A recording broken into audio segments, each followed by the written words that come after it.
नमस्कार दोस्तों, swing trader channel में आप लोगों का स्वागत है। तो बहुत सारी कमेंट आई थी जब लाइव स्ट्रीमिंग कर रहे थे कि यस बैंक पे एक डिटेल वीडियो बनाइए। तो मैंने आपके साथ आज यस बैंक का एक डिटेल वीडियो लेकर के आया हूं और आपसे यही रिक्वेस्ट रहेगा कि आप लास्ट तक वीडियो को देखिए। मैं पूरा technical analysis monthly candlestick chart से लेकर के डेली कैंडलस्टिक चार्ट और आवरली कैंडलस्टिक चार्ट पर भी आपके साथ मैं डिस्कस करूंगा। उसमें वॉल्यूम का भी एनालिसिस करेंगे, इंडिकेटर भी देखेंगे और फिर जाकर के हम फंडामेंटल एनालिसिस भी करेंगे कि फंडामेंटल पे हमें यस बैंक कैसा दिख रहा है, क्या क्या चेंजेज हो रहे हैं, क्या दिख रहा है नहीं, क्या क्या चेंजेज हो रहे हैं, वो सब चीज़ मैं आपके साथ जरूर डिस्कस करूंगा। और ये वीडियो बहुत ही इंपॉर्टेंट होने वाला है।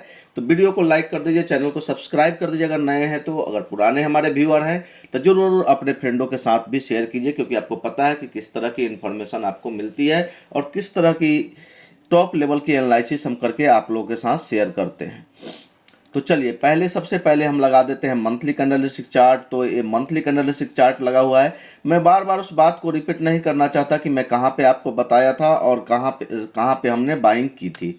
चलिए वो सब भी हम डिस्कस करेंगे, लेकिन थोड़ा सा पहले एनालिसिस कर लेते हैं उसके बाद। तो आइए हम लगा दिए हैं वॉल्यूम कैंडलस्टिक चार्ट।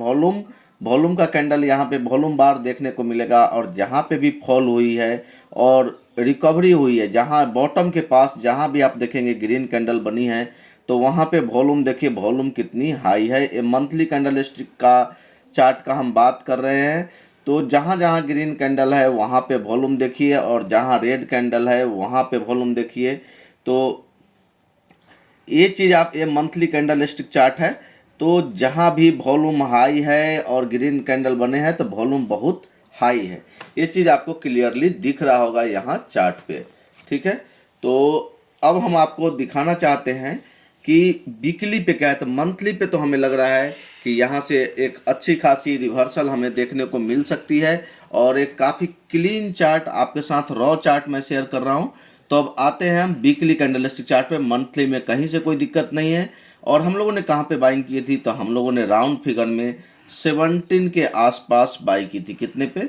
17 रुपये पे हम लोगों ने यस बैंक ऐड करना शुरू किया था। वहाँ से स्टॉक 19 रुपये 20 रुपये के आसपास भी गया था, लेकिन फिर से क्या हुआ, उसमें फिर से फॉल आया और स्टॉक 16 रुपये के आसपास तक भी आ गया था। 15 रुपये 90 पैसे का यहाँ पे आप लो देखेंगे। लेकिन ये फेथ था कि नहीं, अब इसमें क्या क्या चेंजेज हो रहे थे। तो वॉल्यूम बार हमें बड़ा दिख रहा था नीचे का और बॉटम फॉर्मेशन हो रहा था, एक क्लियर कट हमें दिख रहा था। कंसोलिडेशन बहुत बड़ा है और जितना बड़ा कंसोलिडेशन होता है, मैं आप लोगों के साथ वही चीज़ बार बार शेयर करता हूँ कि जितना बड़ा कंसोलिडेशन होता है लगभग उतनी बड़ी मूव आती है। तो कंसोलिडेशन देख सकते हैं इतनी बड़ी है।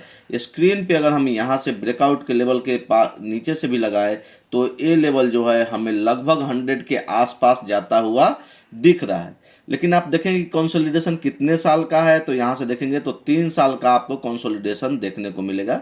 तो प्राइस जाने में भी 2 साल के आसपास लग जाता है। तो जिन व्यूअर का व्यू 2 साल से ज़्यादा का है तो यस बैंक पे पैसा लगा सकते हैं। हो सकता है 25 रुपये चल रहा है, यहाँ से प्राइस गिर करके 19 रुपये भी आ जाए तो आपको बेच के नहीं निकलना है। तभी आप इस स्टॉक में अब पोजीशन बनाएं। 17 रुपये पे जब प्राइस था तो मैं बहुत कॉन्फिडेंट था कि यहाँ से प्राइस में ज़्यादा फॉल नहीं देखने को मिलेगा। तो मैं क्लियर कट बोल रहा था कि आप लोग बाइंग पोजीशन बना सकते हैं। तो चलिए अब आते हैं वीकली कैंडल पे, देखते हैं कि क्या फॉर्मेशन बन रहा है, कहीं सेलिंग प्रेशर तो नहीं है। तो यहाँ पे देखेंगे तो वीकली पे हमें क्लियरली दिख रहा है कि यहाँ से फॉर्मेशन बनना स्टार्ट हुआ था बॉटमिंग आउट का, आप देखेंगे। और इसमें एक बड़ी स्पाइक आई थी, स्पाइक जो आई थी और 24 रुपये 70 पैसे के आसपास की यहाँ पे हाई बनी थी। उसके बाद से एक बड़ा करेक्शन हुआ और हम लोगों ने यहाँ पे पोजीशन बनाना शुरू किया था। ये वाली व्यू यहाँ पे था। ये 17 रुपये के आसपास जब स्टॉक ट्रेड कर रहा था, ये मूव आई थी। उसके बाद से हम लोग बैठे रहे, उसमें बेचे नहीं उसको और फिर से नीचे आ गया तो दुख भी हुआ कि हम लोग को प्रॉफिट बुकिंग कर लेनी चाहिए। लेकिन हमने सबको, जो भी हमारे साथ जुड़े हुए थे सभी व्यूअर्स को मैंने बार बार यही चीज़ बताया कि आप लोग बने रहिए, रुकिए, थोड़ा घबराने की ज़रूरत नहीं है। प्रॉफिट बहुत बड़ा बनेगा, छोटी प्रॉफिट के चक्कर में इसमें न रहें। तो आप देखेंगे तो यहाँ से क्या हुआ, फिर से इसमें ब्रेकआउट आया है और अच्छा ब्रेकआउट आया है। और अभी हम देखेंगे तो 2 वीक से लगभग सेम जगह पे ये सस्टेन करने की कोशिश कर रहा है। नीचे का लेवल 2350 का है, राउंड फिगर में हम इसको 23 का लेवल मान लेते हैं। नीचे में हमें लग रहा है कि वीकली लेवल पे अगर फॉल भी आता है किसी कारणवश यस बैंक में, क्योंकि बाकी आप देखेंगे HDFC बैंक वगैरह में 14-15% का फॉल आ चुका है 2-3 दिनों में ही। तो अगर इसमें भी कोई फॉल देखने को मिलता है तो 23 रुपये के नीचे हमें थोड़ा सा मुश्किल लग रहा है कि यस बैंक जाएगा। 23 रुपये के आसपास रुक जाना चाहिए और 23 रुपये के आसपास एक अपॉर्चुनिटी होगी बाइंग करने का, ऐड करने का। जिनको 2 साल से ज़्यादा का व्यू है वही यस बैंक में अब इंटर करे। शॉर्ट टर्म में हो सकता है ज़्यादा भी पैसा बन जाए, लेकिन अगर नीचे स्टॉक गिर जाता है तो फिर काफ़ी दुख होता है। तो इसलिए मैं नहीं चाहता कि कोई टॉप पे जा करके बाइंग पोजीशन बनाए। ठीक है, तो वीकली पे भी हमें लग रहा है कंसोलिडेशन हो रहा है, उसके बाद फिर से मूव स्टार्ट हो जाएगा। आते हैं डेली पे। डेली पे थोड़ा सा देखिए, डेली पे देखने पे हमें कितना अच्छा लग रहा है। एक बॉक्स पैटर्न बना है यहाँ पे, इसको हम कंसोलिडेशन या डिस्ट्रीब्यूशन जोन भी बोल सकते हैं। अब प्राइस अगर इसके नीचे आ जाएगा, 24 रुपये के नीचे आ जाएगा तो हम बोलेंगे कि डिस्ट्रीब्यूशन जोन था, और 26 रुपये के ऊपर चलने लगेगा तो हम बोलेंगे कि कंसोलिडेशन जोन था और यहाँ से अब ब्रेकआउट हुआ है। ठीक है, तो ये चीज़ क्लियर हो गया। आवरली का हम एक बार ओपन कर लेते हैं, लेकिन आवरली ज़्यादा इंपॉर्टेंट कुछ नहीं है इसमें। वही कंसोलिडेशन जो है, थोड़ा सा बॉक्स हमारा क्या हो जाएगा, यहाँ पे थोड़ा बड़ा बॉक्स बन जाएगा और ज़्यादा कुछ इसमें है नहीं। तो आइए हम चलते हैं फंडामेंटल एनालिसिस पे। तो जब तक हम फंडामेंटल चार्ट ओपन करते हैं स्टॉक एज में, तब तक आप जल्दी से वीडियो को लाइक कर दीजिए, चैनल को सब्सक्राइब कर दीजिए अगर नए हैं तो। पुराने हैं तो कमेंट बॉक्स में लिखिए कि आपको कैसा वीडियो लगाए। ठीक है, तो चलिए प्राइस की बात करते हैं। तो प्राइस अभी देखेंगे 25 रुपये 25 पैसे पे इसकी क्लोजिंग हुई है। आते हैं डिलीवरी परसेंटेज देखते हैं कि क्या है। तो डिलीवरी परसेंटेज देखेंगे तो लास्ट 15-10 नवंबर से अगर अभी तक का बात करें तो आप देखेंगे कि 30% के आसपास डिलीवरी परसेंटेज है, जो कि यस बैंक के लिए एक अच्छा साइन है। अपडेट्स में आते हैं कि क्या न्यूज एंड अपडेट्स है। तो न्यूज में है कि yes bank has received Rs 150 crore from a single trust in the security receipt portfolio pertaining to the sale of NPA portfolio to JS Flowers ARC on December 17 to तो किसी trust ने इन्हें 150 करोड़ रुपए दिया है एनपीए को कम करने के लिए। ठीक है, अनाउंसमेंट आकर के देखते हैं। अनाउंसमेंट तो आते रहते हैं। कॉर्पोरेट एक्शन क्या हुआ है, तो ये 2019 में डिविडेंड दी थी, फीड में कुछ होगा नहीं। ठीक है, कुछ नहीं है। तो आते हैं हम टेक्निकल में। टेक्निकल पे आप देखेंगे तो परफॉर्मेंस की बात कर लेते हैं पहले हम। तो परफॉर्मेंस की बात करेंगे तो 5 साल और 10 साल में तो इसने बहुत ज़्यादा नेगेटिव रिटर्न दिया है, डिस्ट्रॉय किया है पोर्टफोलियो को। और अगर आप देखेंगे तो 2 साल से लेकर के डेली कैंडलस्टिक चार्ट पे सभी टाइम फ्रेम पे इसने बहुत अच्छा रिटर्न दिया है, ग्रीन में रिटर्न है और एक बहुत ही अच्छा हमें स्टॉक लग रहा है अभी इस लेवल पे। तो चलिए लेवल्स की बात करते हैं। लेवल्स में ज़्यादा कुछ है नहीं। इंडिकेटर की बात करते हैं तो RSI का आप लोग बहुत बात सुने होंगे, ये न्यूट्रल है। ठीक है, कहीं पे आपको नेगेटिव नहीं दिखेगा, जो भी इंडिकेटर है सारे पॉजिटिव है, नहीं तो न्यूट्रल है।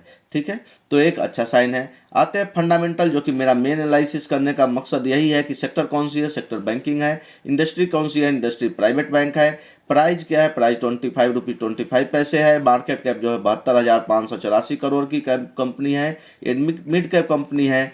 EPS अर्निंग पर शेयर की बात करें तो 0.29 है, जो कि बहुत कम है। Price to earning P ratio 86.77 है, जो कि बहुत ज़्यादा है। लेकिन जब हम बैंकिंग का एनालिसिस करते हैं तो हमें पी नहीं देखना है, हमें क्या देखना है, हमें देखना है प्राइस टू बुक वैल्यू। जितनी इसकी प्राइस बुक वैल्यू है उससे कितना ज़्यादा इसको प्राइस मिल रहा है, तो इसका डबल भी प्राइस नहीं मिल रहा है।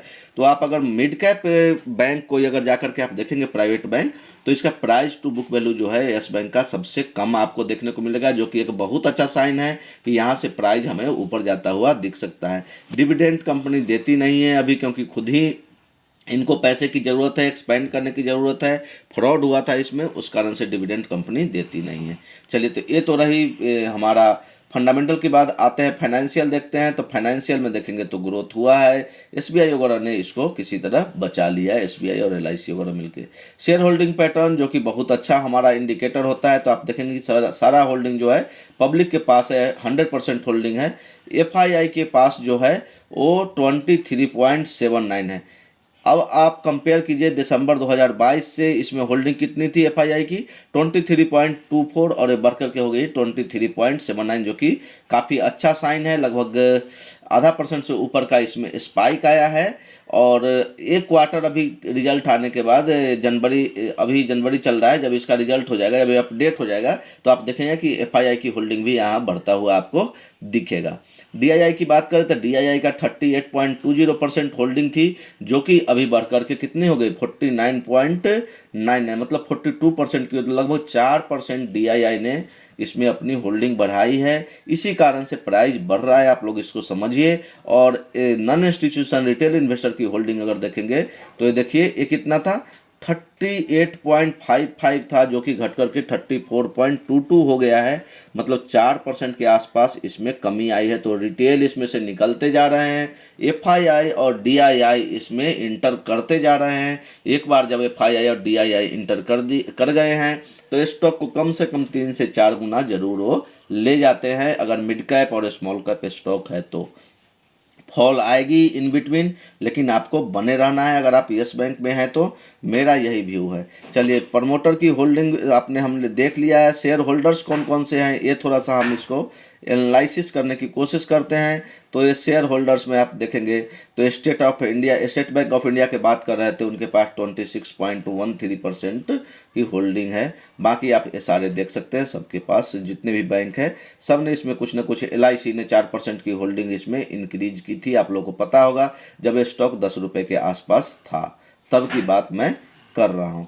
ठीक है, तो पब्लिक शेयर होल्डर में भी अच्छे प्रमोटर के तौर पे ही है वो, लेकिन प्रमोटर की होल्डिंग नहीं दिख रही है क्योंकि राणा कपूर को जेल में डाल दिया गया है। चलिए, म्यूचुअल फंड की होल्डिंग देखते हैं। म्यूचुअल फंड में आप देखेंगे कि सारे म्यूचुअल फंड ने इसमें पोजीशन बना के रखा है। निपॉन है, मोतीलाल ओसवाल है, SBI है, सारे ने इन्वेस्ट करके रखा है। तो स्टॉक फंडामेंटली अभी अच्छी हो रही है, बहुत अच्छा तो नहीं बोल सकते हैं, लेकिन प्राइस टू बुक वैल्यू से हमें लग रहा है कि ये स्टॉक बहुत अच्छा करेगा, क्योंकि इतने कम वैल्यूएशन पे 1.79 के मल्टीपल पे कोई भी प्राइवेट बैंक जो है आपको मिड कैप स्टॉक नहीं मिलेगा। ठीक है, स्मॉल कैप में हो सकता है कि किसी का कम हो, लेकिन मिड कैप स्टॉक में ढूंढना आपके लिए बहुत मुश्किल होगा। जो IDFC फर्स्ट बैंक वगैरह है वो 3 और 4 के मल्टीपल पे ट्रेड कर रहा है। तो हमारे हिसाब से यस बैंक एक अच्छा बेट है, लेकिन व्यू जो होना चाहिए वो 2 साल से कम का अगर है तो अब थोड़ा सा प्राइस चल चुका है, ऑलरेडी 40 से 50% की मूव आ चुकी है। तो 2 साल से कम वाले व्यूअर जो हैं जिनका होल्डिंग पीरियड 2 साल से कम का रखना चाहते हैं तो वो इसमें इंटर न करें। बाकी हमें लग रहा है कि ये फंडामेंटली स्टॉक बहुत अच्छा चेंजेज आ रहे हैं, इसमें FII DII की होल्डिंग बढ़ रही है, तो ये स्टॉक बहुत ही अच्छा परफॉर्म करेगा और मल्टी बैगर स्टॉक ये बन सकता है। ऑलरेडी हम लोग जहाँ से खरीदे हैं वहाँ से 50 से 60% का रिटर्न दे चुका है। थैंक यू दोस्तों।